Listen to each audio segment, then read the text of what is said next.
Hi, Kaylee. Thank you for agreeing to be interviewed for the Confidence Chronicles. Now, what I wanted to talk to you about, I know, of course, that you're the co-author of A Drama-Free Office. There are 4 particular types, almost like archetypes, of behavior that people exhibit in the workplace that then impede productivity and positive relationships. In week 1, wanted to talk about the complainer. Yes. And yeah, the complainer, I think, is sort of defines itself. But if you could give us some examples of behaviors and the impact of those behaviors of a complainer on the office. Absolutely. So the complainer, as you're saying, is in some ways self-defined.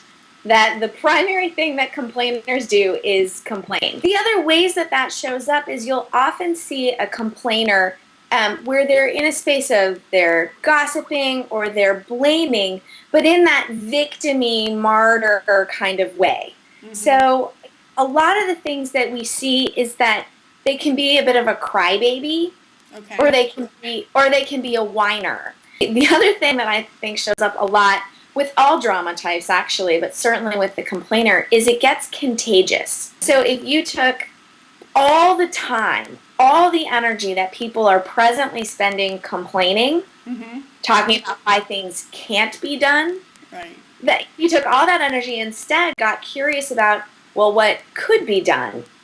Imagine what could be possible.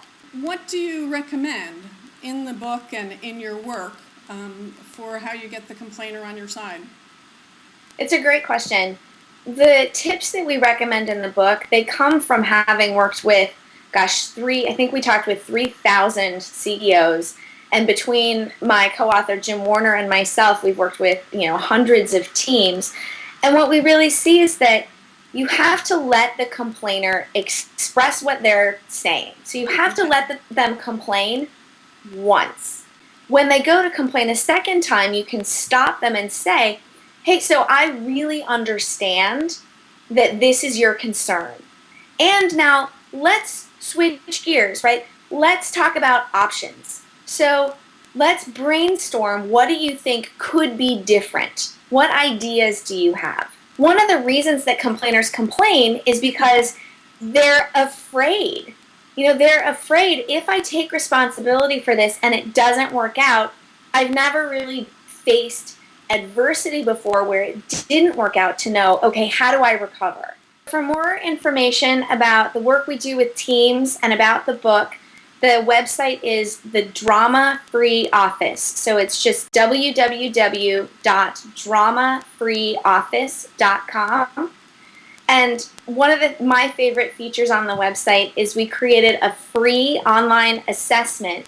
So if you want to find out if you have complainer tendencies or if you suspect that one of your colleagues has complainer tendencies, you can find out for sure by taking the free assessment.